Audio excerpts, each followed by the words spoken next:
Road trip to Kharkiv.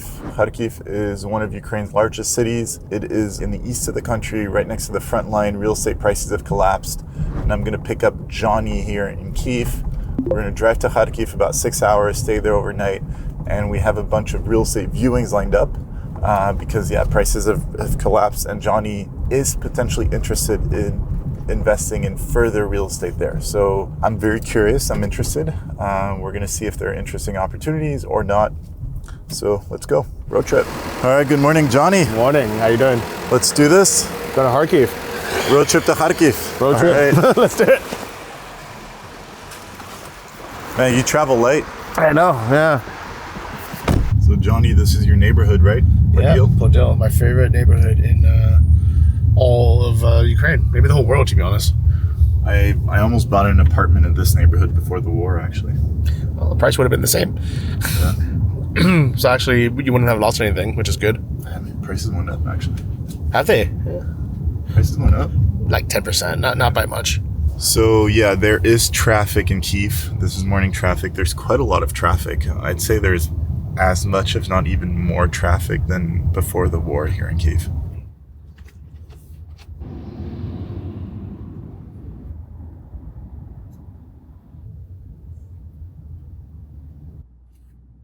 Johnny, why are you taking us to McDonald's? Because you wanted it, but I also love McDonald's, it's okay. Yeah, so this is research, right? We're gonna do research on the Big Mac index to see how overvalued or undervalued the local currency is. It's not for McDonald's. Oh man, there's no Big Mac. Damn, this looks pretty good. McMuffin avocado with pork menu. All right, select a drink. Yeah, that's a nice selection. So what are you having, Johnny?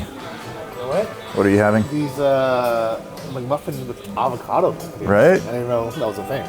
I took the one with pork, looks great. I hate to admit this in public, but I actually have a fascination with McDonald's. When I travel around the world, I'll typically go to McDonald's once in every country and see the menu.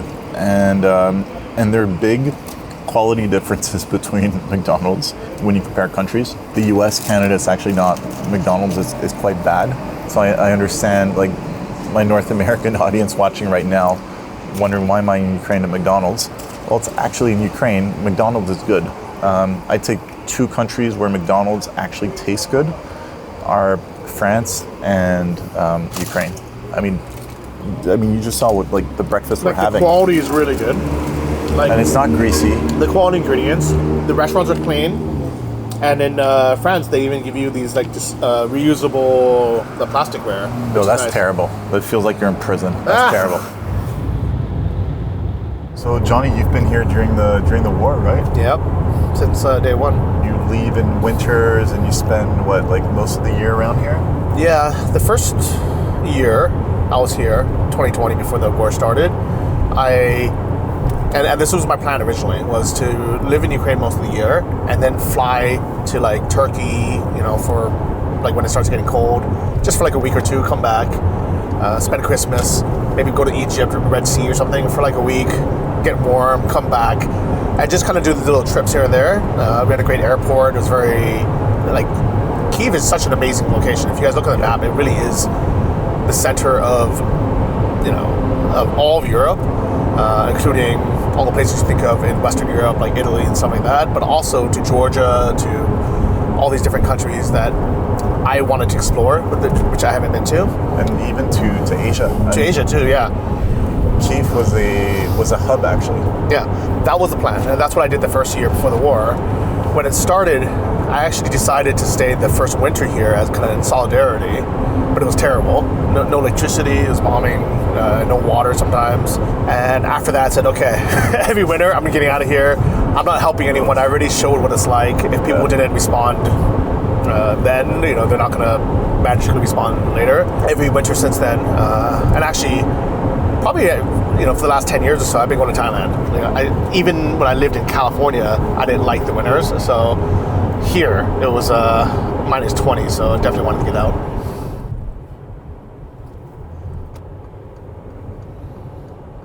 All right, so we're fueling, and gas is pretty cheap. It's about $1.50 roughly for 1 liter. All right, Johnny, Time for you to drive. All right, let's do it. Should I trust Johnny with my car? I guess so. We'll see. We'll see. All right. At least it's automatic. Americans can drive automatic. Actually, I drive a manual, so.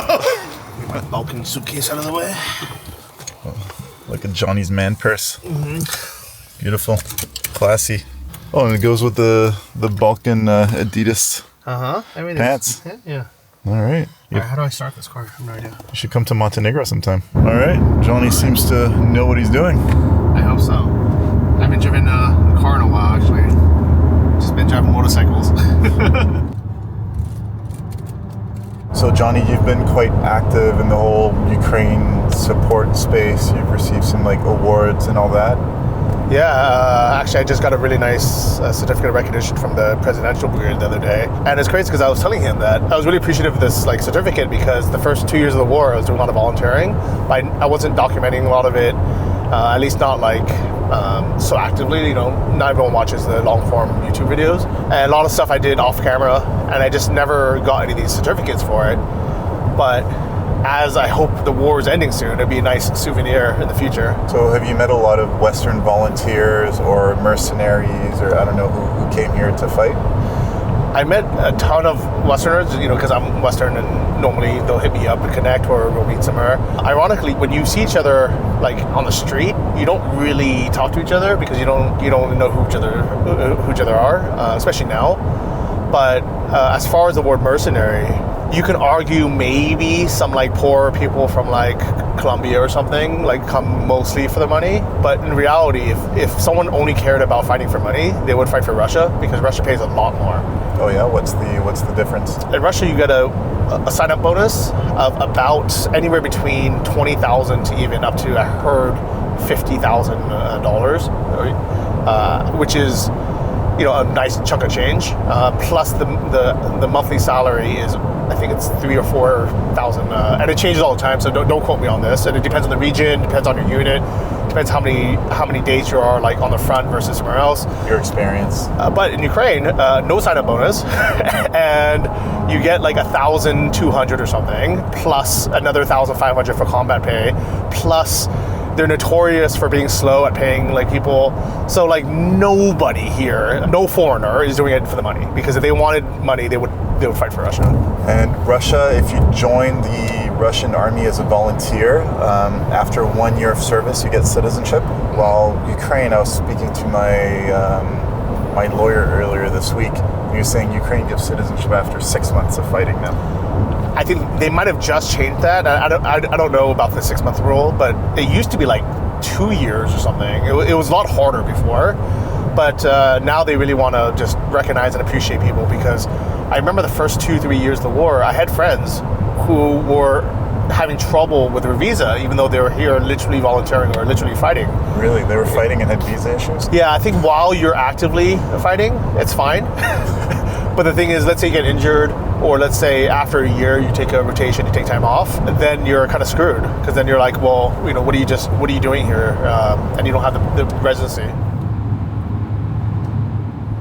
So there's something quite unique about the front in Kharkiv. Yeah, because it's so close to the actual city, because they got pushed back, basically. A lot of the soldiers, and maybe not all actually, but at least the friends that I knew, they would go fight all day, have a normal shift, 8 to 10 hours. Let's say it was during the day, they would go, fight all day, then come back at night in time for a nice steak dinner, go out for some drinks, sleep in their home, in an apartment, and then go back to work, commute 20 miles, 20-minute drive to work, do the same thing over again. Or then a night shift, they would go there at 11 p.m., shoot down drones all night on air defense duty, and then come back, have a nice breakfast, have a nice coffee at a nice, beautiful cafe with civilians, and then, sleep all day and then go back to work.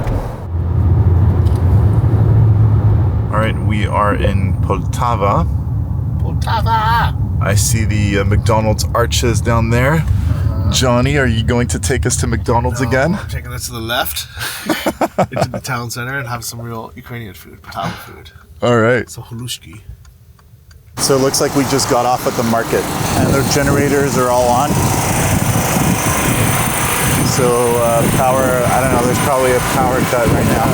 Which is ironic because in Kyiv we've been fine. Like we haven't had any power cuts in Kyiv at all. Really? Yeah. You look like you're in your element.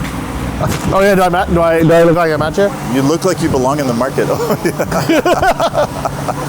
It's interesting that there's no power here. So everybody's on generators. Because in Kyiv, there hasn't been any electric cuts since the winter.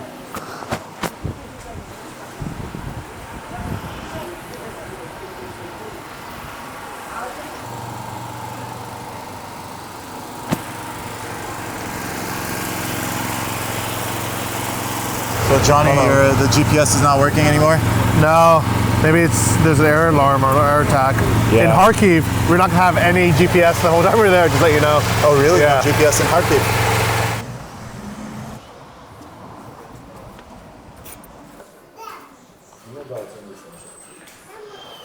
All right, so Johnny, what are you having? It's called Solanka. It's a soup with like sausages in there, usually black olives. It's kind of like a spicier borscht. It's not spicy at all. It's peppery borscht. And I'm having just a classical borscht. Yeah. In this cute little, very Ukrainian restaurant.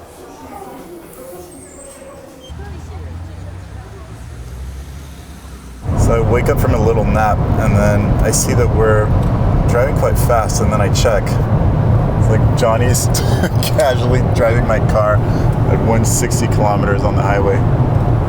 What if I get a fine? What happens? This is in miles per hour, by the way. It's the Autobahn. Scheiße. Yeah, I'm on Montenegrin license plates, so it's pretty unlikely that any fine would make its way to Montenegro. This is like Iowa countryside. There's nothing here. Yeah, it's driving fast is not unsafe here. Look at that beautiful black earth. Yeah, rich soil. Ukraine, some of the world's most fertile soil, black gold. That's what they call it. All right, so we're doing a little stop in a town, and you see this all over the towns and villages of Ukraine. Extremely sad. All the locals who gave their lives defending this country against Russian aggression. All these guys would be alive if Russia didn't attack. So every village, every town, every city in Ukraine, in Russia have these. Some of them are starting in 2014, but most of them are 2022, 2023. 100% Russia's fault for this happening. Look at how young this one was, 28. Just terrible. A genocide of Slavic men because of parasites. Endless.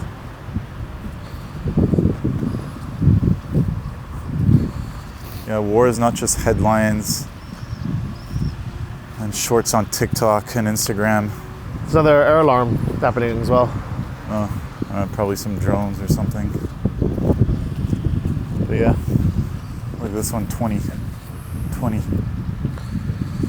He's 20 years old. Dragoon, heartbreaking.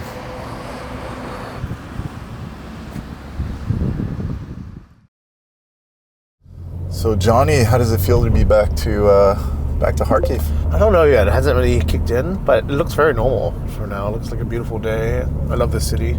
So you'd bought an apartment here pre-war? Yeah, and it was my favorite place. It's my favorite city in Ukraine, maybe my favorite city in the world. And you were making some crazy rental yields. I remember because before the war, you're showing me your spreadsheet. Yeah. You had bought an apartment right downtown in the nice areas. You had it on Airbnb, and you were making what, like 15, 20%, something like that? And it was, I was very lucky because it was already renovated. It was a good location, and I knew it was a good property because as a renter coming for like a month at a time, I knew there was nothing in that mid-range. It was either really, really high-end, expensive places for a couple $100 a night, $150 a night, or it was like some crappy Soviet babushka flat.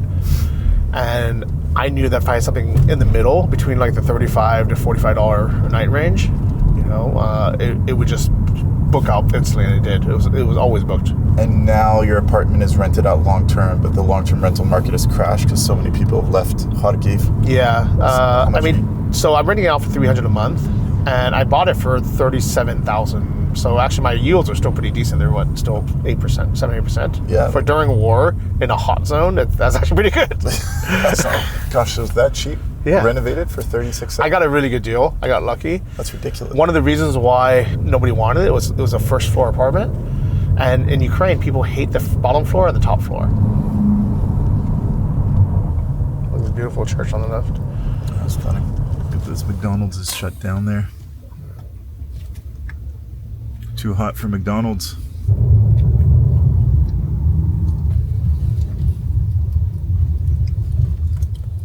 So yeah, this place is what, 30, 40 kilometers away from the front line? Something like that, yeah. It's very close. And, you know, people are living their lives. Trying to. Yeah.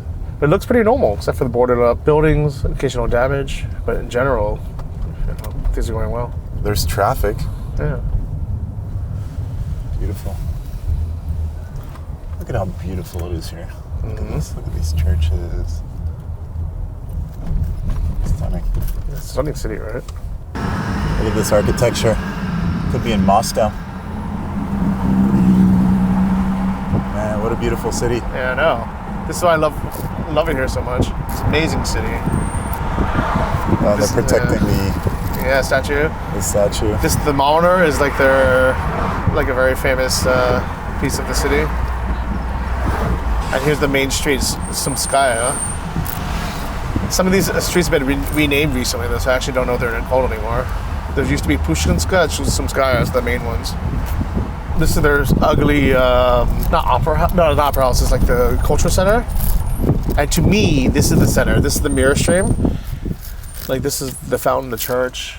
This is like center. So this is where you want to buy prime real estate? Yeah, and my property is maybe 4 blocks that way, so like a 10-minute walk that way. Nice, through the park and all that? Yeah, it's a beautiful place, yeah. Beautiful.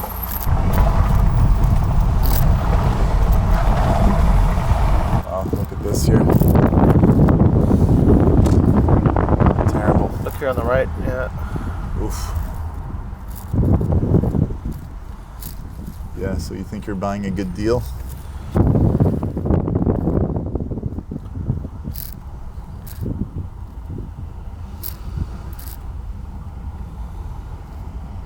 Gosh, a lot of these buildings are boarded up, eh? Mm-hmm. Yeah, all this was just never repaired. Gosh, or they repaired it so many times, they just stopped until the end of the war. Everything's boarded up here. Beautiful. Yeah. It's nice here. But it's not bombed, it's a beautiful city. So we're gonna check in, and you can hear the siren in the background. 71. All right, so Johnny booked the hotel. Простите, здесь гостиница, да? Или там? Я точно не могу сказать. Хорошо. I'll call them. All right. How much is it per night, Johnny? $44 for 2 of us. For 2 bedrooms. 2 beds, yeah, 2 suites. Yeah, pretty cheap. Yeah, it's kind of weird. Just going around somewhere with a siren in the background because, I don't know, missiles or drones or whatever is incoming. Gosh, look at this beautiful building. Ooh, stunning. Просто у нас один номер будет люкс 950 и 850. Это будет 1800. Хорошо. Тогда доплатите, если вас устроит. Сейчас мы вам покажем. Хорошо. У нас просто хлопцы военные приходят, и они вот 2 отдельных лишка. Понятно, да. А откуда они?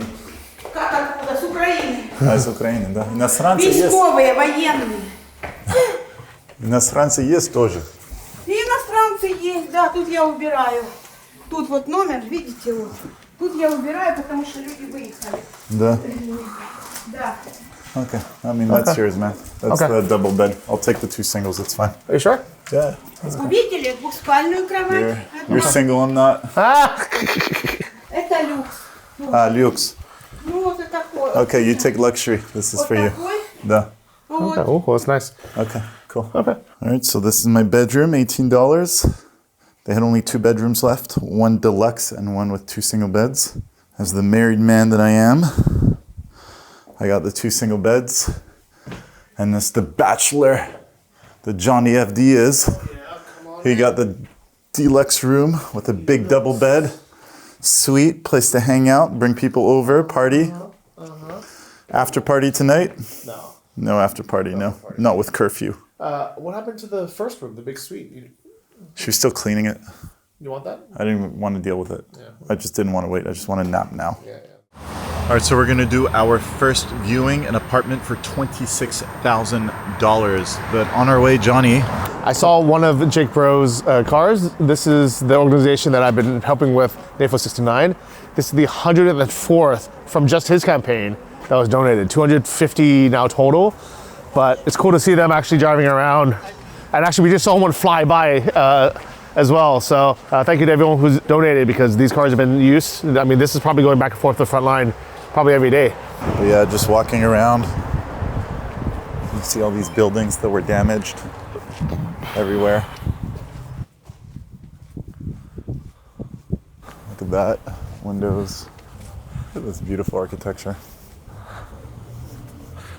You can see like things are just boarded up everywhere. So I'm really excited to see this one.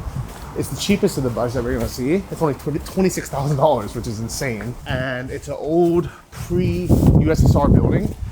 So the old SAR buildings with these beautiful windows. It needs a complete renovation. From what I know of that location, it's one block behind the Opera House. My only problem is I haven't been to that specific street because it's kind of a weird path. As long as it's not a big deal to walk there, I think it'll be prime location.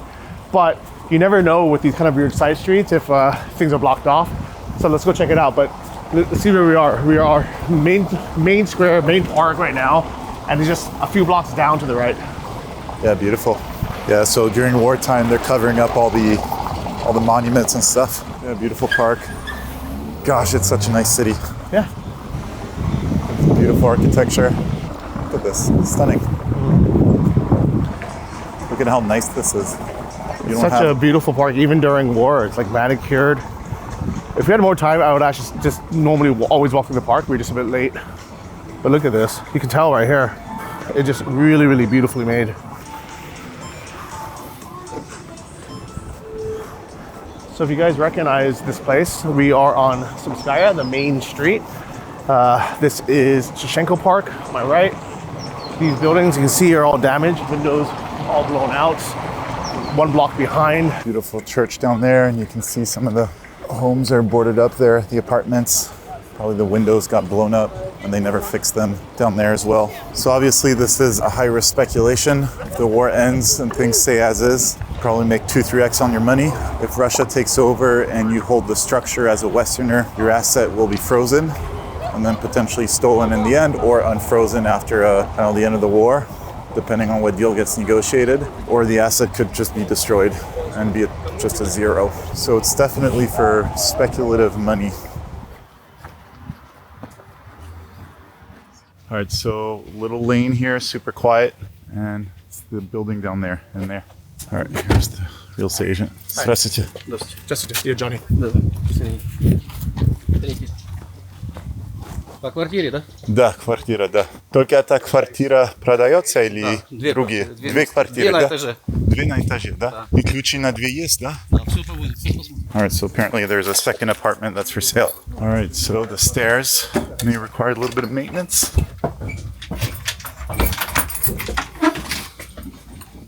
Так что здесь это квартира или нет? Там еще выше. А, выше, да. Это еще входим. Okay, common area. Вот это отсюда начинается. А, хорошо. А, здесь начинается? Да, да. Здесь, да? All right, so ownership starts here apparently from these stairs. Okay. Another small stair. Yeah. Oh, wow. It's kind of worries me.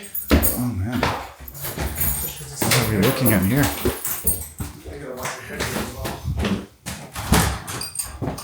Huh. Nice high ceilings. Oh, wow. Oh, my God. Look at this. Yo, this place has not budged since the Soviet Union. Look at this man. Imagine the life this man had. Man, there's actual views here. The city.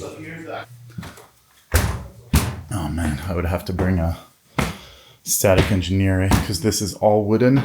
Let's see. Oof. Gosh, there's so much work needed here. А скажите, что там? Где? Там это включено? Это... А это да, к нему идет. К двум квартирам. Вот такое точно, как здесь, там наверху. Это что? Я не понимаю. Это вторая квартира или Нет, что? это все к квартире. К двум квартирам Вот это кухня и туалет, это к 2 квартирам общее. А, и общее сколько стоит? Всего 43. Это 110 квадратов где-то будет. 43 тысяч. Да. Это если все купить. Если I didn't все. realize. 2 квартиры. Одна 27, грубо говоря. It's a коммуналка. давайте Это коммуналка, да? Я не знаю, это коммуналка. Okay, so you either buy this little thing on its own, but then you share the rest. 43 квадрата. Oh, so you can buy. Oh yeah, this one's for sale too, right? Yeah, so the two are $103,000 together. 103. Yeah, 103 тысяч долларов. Не, 43. Ah, 43. Ah, 43. 43, but then you get all of this, but then you get this thing. This is kind of crazy. I don't know, what is this? What the fuck? Oh, man. Oh, man. А можно там? Можно туда, да? Безопасно, да? Вы уже были, да? Да, сейчас я ключи возьму, ключи. А, ключи надо. Oh, man. Shit, it's not the Russians that are gonna kill me, it's this. От себя как разворачиваю, открываю так от себя. Да. Oh, man. All right, the life of a wandering investor, people. Красиво там. Там много окон. Windows много. Full window. Fuck. Yeah. Yeah, it's worth. А скажите, можно здесь открыть все? Сейчас нет, а так можно, когда купите. По законам можно, да, чтобы... Идет, да. So you have this little like kind of tower, right? And you could make entire windows, and then you would have like a full view of the city, really. Fuck me. I don't know about that, Johnny, but yeah. Okay, but dude, How cool is that? if I buy this, I have my own like turret. Like, It's crazy. yeah, you can open these up. Have There's more shit here. windows. Yeah, okay, how about that? That's crazy, right? Look at this. Yeah. Definitely not the easiest to get up, but Норма экскурсии. it's an interesting place. Very interesting. The toilet would be outside, but no one comes up here, so technically it'd be yours. Maybe we can find some way to build it in to the actual apartment. But it's a really interesting project. Like I would obviously get rid of all this old furniture. Except for maybe I'll try to restore these cabinets. You can see some old guy probably lived here for many, many years, and it's been abandoned for a long, long time now. This is definitely the most interesting place I've ever seen in my life. So they redid the roof as well. The city paid for it. I mean, it's pretty basic, but at least they did something. And that's the little tower there where you can have windows with an overview of the city. So pretty cool. What do you think, Johnny? I think it's a dream place for someone who has a big vision and a big renovation budget for the future. But I'm gonna have to pass on it because there's just too many things that are, it's too big of an investment for me. If you buy, you have to buy both. And you have to redo the whole thing. And the main killer was the stairs going up to the apartment. I assumed falsely that it was this set of windows, but actually it's one floor up that you can't even really see from here. I don't have the stomach, heart, or budget for it, but I hope someone does because it is amazing. Yeah, it's effectively a with renovation a $200,000 decision. I mean, right now it's a $43,000 decision, but at some point you'll probably have to renovate it if the war ends, because even just selling it unrenovated may not be that easy because not that many people want to do such a renovation. It's a big project. Yeah, I don't have the appetite either for this. So tomorrow we're gonna go check out more apartments with one is renovated already and one seems to be in a better condition. Also great locations right in the city center. All right, so we're done with work. Johnny, where are the bars? Follow me. Yeah. Look at how beautiful it is here.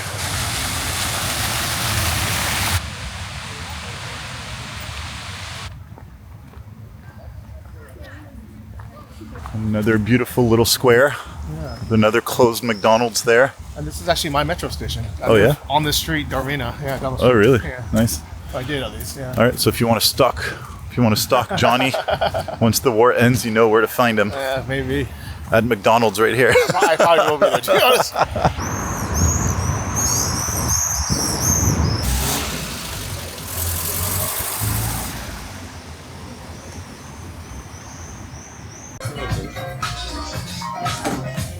Damn, Johnny. $20 per meal, less than 20, like $18 for a huge steak like this. They look like good steaks too, right? Yeah, $18. Tomahawk. Compared to this, my face, I got a big head. Compare that, guys. And you look like you have a nice juicy steak as well. All right, so we're having drinks at the Frog Bar. Guys, Yo, what are you drinking, man? this is a banana sour milkshake. I don't know what Johnny We've had a few drinks inside already. Like, what is this? He's drinking milk. He's drinking milk. He just doesn't want to admit it. So apparently there's curfew at 12, but it's not very strictly enforced as long as you're in the center and you don't look like you're up to no good. So we'll see. Is there anything you want to say to the world? Oh, I love Kharkiv, guys. Go Kharkiv, go Kharkiv, go travel, go travel. You can hear the sirens. Incoming, I don't know, drones or missiles or...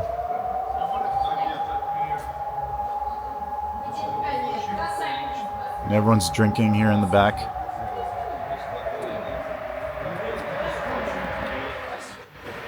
And barely any lights in the city.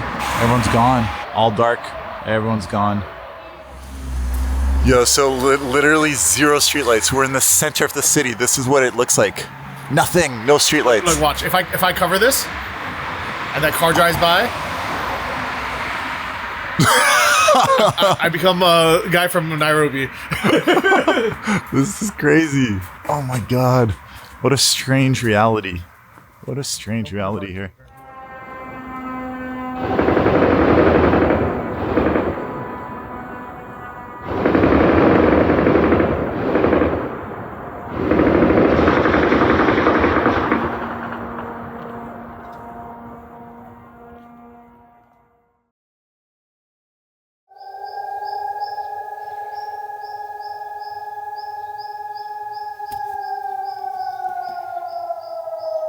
Good news, the car's still here.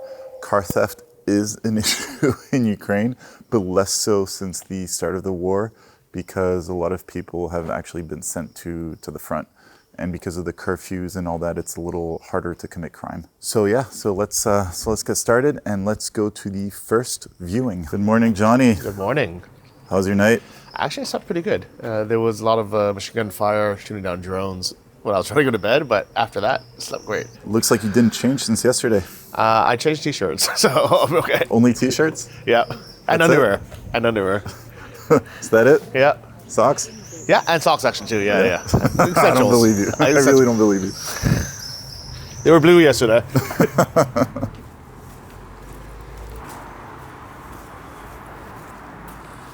Yeah, just look at this new build. It was probably started before the war. People bought pre-construction. Your life. The building name is called Jacquet Center. So basically a brand new residential complex in the city center. And, I guess there's no funding for the continuation of it. Yeah. I feel bad for anyone who spent money investing in it because Terrible. it's paused now, maybe forever. Who knows?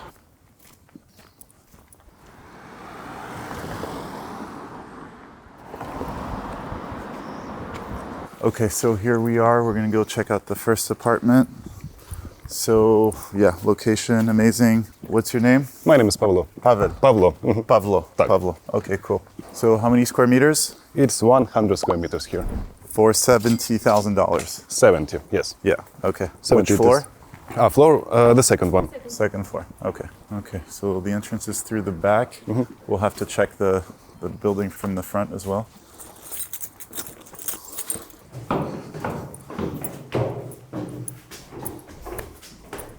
Renovation? Yeah, partial renovation. You just need to some clean works here. Yeah, finish it. So 4 rooms. Okay.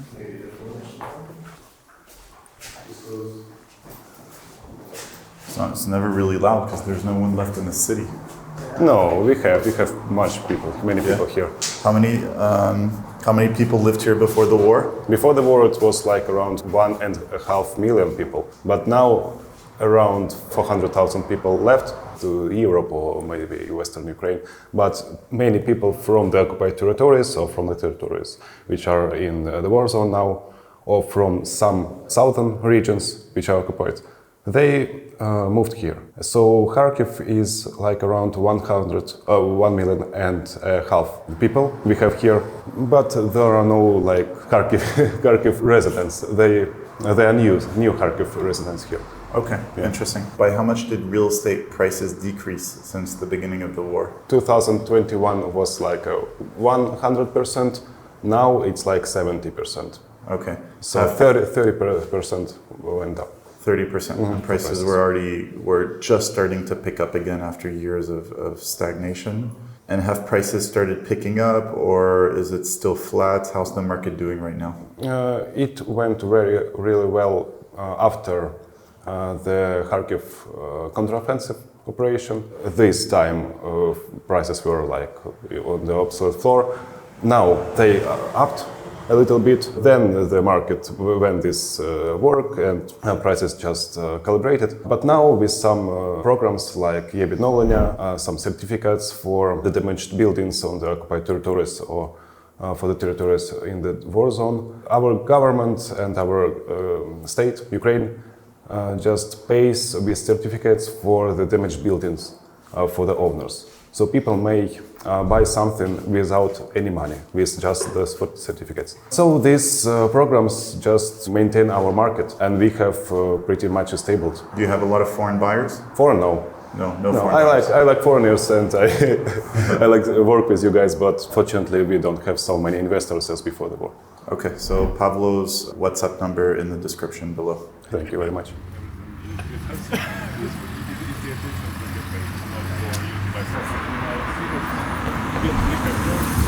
All right, and this is the building in front.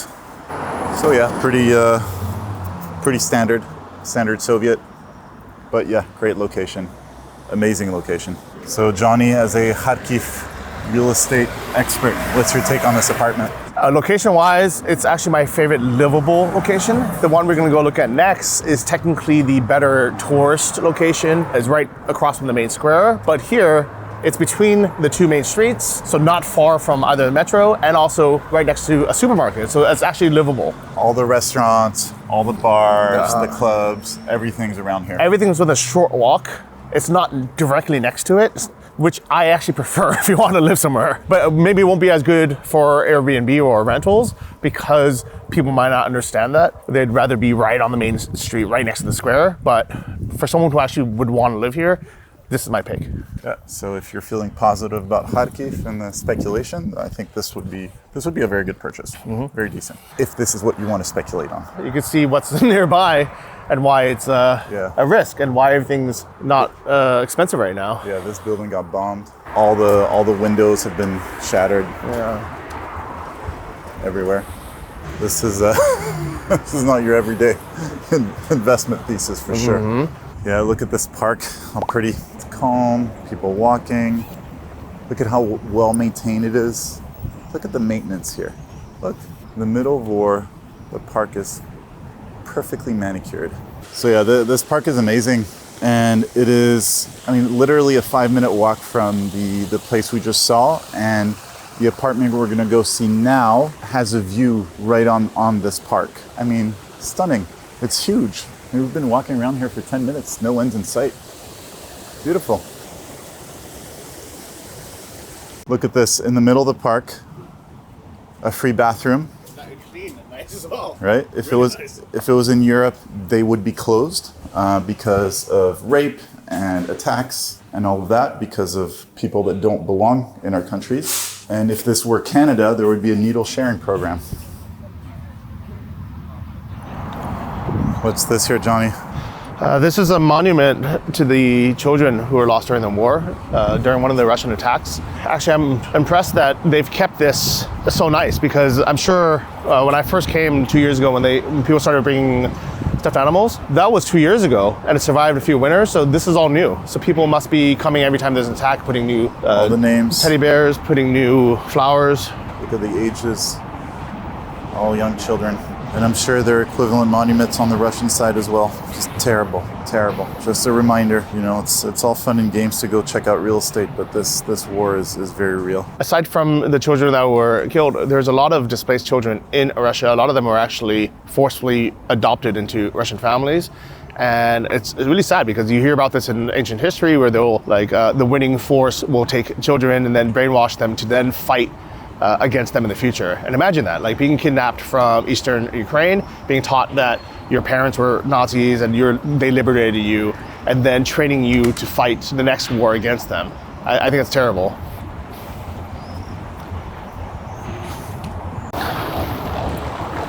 And just next to it is prime real estate that is for sale in this building. We're gonna take a look because it's a decent price per square meter, and more importantly, it's actually move-in ready and like livable, so you can actually start renting it now. Probably not for very much, maybe $350 a month. On the main square of the city of Kharkiv. This is the main square. This location is amazing, but actually, I don't love this square because it's just a big empty square most of the year. It's used for like Christmas markets and events, but it is the main square. It's just missing the cafes. The apartment for sale is right there. So main square view, it's on the main square. So imagine you walk out of your Airbnb, right across the street is the metro, bunch of restaurants, bunch of bars. This is the main drag. If it happens to be an event, there's the main market right there, you know, whether it's the Christmas market or something else. This would be like living, like on the highest street in any major city. It's incredible.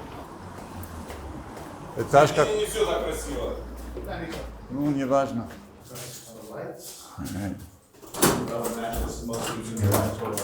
Okay. Oh, so the view is not on to the main square. Okay. This is all... Man, this is really... This is some tacky 90s renovation. Oh shit. Fuck.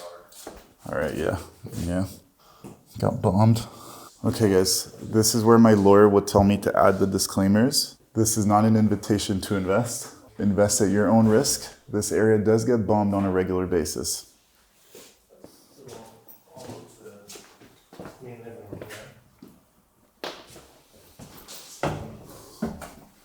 I'm like going up here, these stairs, I need to bend down. Welcome to my bedroom. Johnny fits.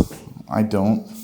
Yeah, I mean, you could put a bed here, or like a little meditation mat or something. Yeah, I'm not sure that's the vibe here in Kharkiv, people doing meditation. Okay, Johnny, so $60,000, how many square meters? So they're asking $60,000 for 75 square meters. So that's $800 per square meter right now, which I think is a bit too high, even though the location's amazing, just because we have to do the renovation because the windows and everything. If it was 50 divided by 75, it would be 660. It doesn't make that big a difference. If it was 40,000, let's say that, divided by 75, that'd be a good deal. It'd be 533. I think 50 is a good deal too. I mean, if you're up for that sort of speculation. Do you think the owner would take 40,000? 40 тысяч. Я передам. Да? Передам, да. Okay. If it's 40, I would buy it. Okay, Okay. You can ask him. Спасибо сегодня. Like, thank you for today, for showing. Да, спасибо за сегодня. How beautiful it would be. Fucking Russia, guys. Like, imagine before the war how beautiful this place would have been. Big open windows. Johnny, how do you feel about having made an offer? I kind of pushed you into this one. No, I mean, to be honest, like, I would have if he offered 40,000, I would have bought it. I just felt like kind of rude to lowball so much because it's 20,000 off asking, but they might not have gotten an offer in 6 months, so at least they can get some, consider it. I did speak to him before. He said it's been on the market for 6 months, actually, exactly. Yeah. So, look, I mean, the way I see this apartment, it is priced like a gut job. So there's some sort of partial renovation type of situation going on, but it's not priced this way. Mm-hmm. It's priced as if it were a gut job, so that's good. But even though it's actually livable now. It's actually livable. Yeah. So you put $5,000 into it, and then you have an Airbnb, or you can rent it for like $300, $350 a month. Mm-hmm. You will find tenants in this location. Oh yeah. Essentially, you buy it super cheap, keep it, you make 5% rental yield, gross rental yield, and then hopefully the situation doesn't get hit again. Yeah. turns in your favor. Yeah, and it becomes a great investment property. Here's my problem is I don't know if I want a great investment property or if I want somewhere to live. And that's why I like the other place, because it could be both. The problem is, for me to even live in it or rent it out, I have to spend 50 grand at least to renovate it. Well, probably much more. Even like the very basic would be 50 grand, but maybe 100. Yeah, 70 to 100 probably to do it Yeah. completely. It's a much bigger commitment. Yeah, well, this one, honestly, I think I can go in, replace some windows, and then kind of just rent it out for cheap for now and just hold on to it. But if there were to be a ceasefire or something, you could sell this thing in a week. Yeah. Like, Oh yeah. and the other one, This in a location, week. yeah, In a amazing, week. amazing. Especially this one. Yeah. Especially this one. Like exit liquidity upon the end of the war, immediate. Yeah.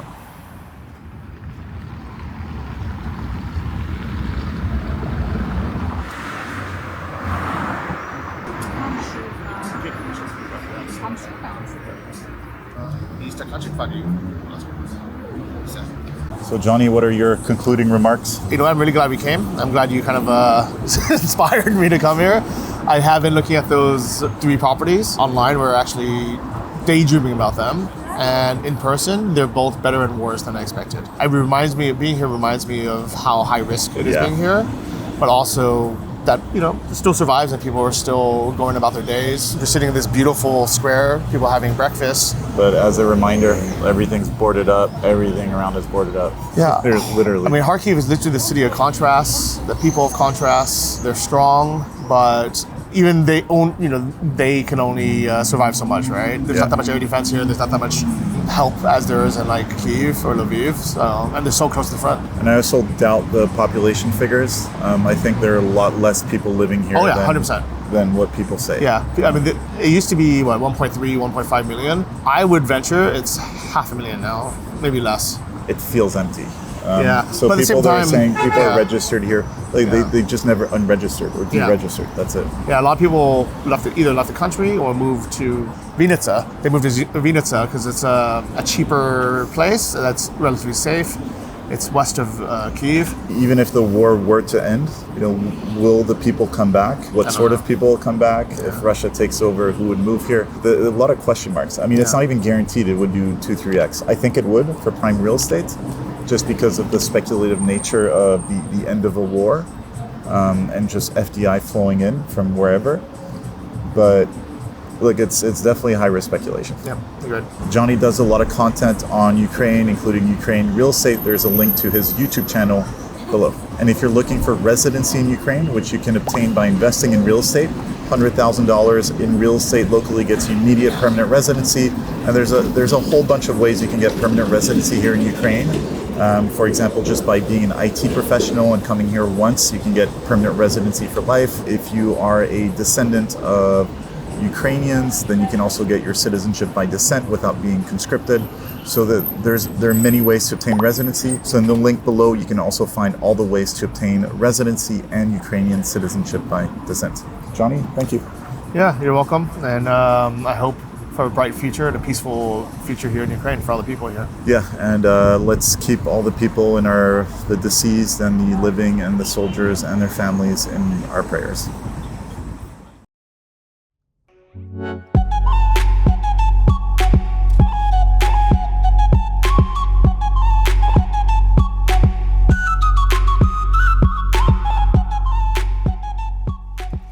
Make sure to download my free ebook, 12 Mistakes to Avoid When Investing in International Real Estate, which you can find on my website, linked below. And feel free to follow me on Instagram @TheWandering Investor.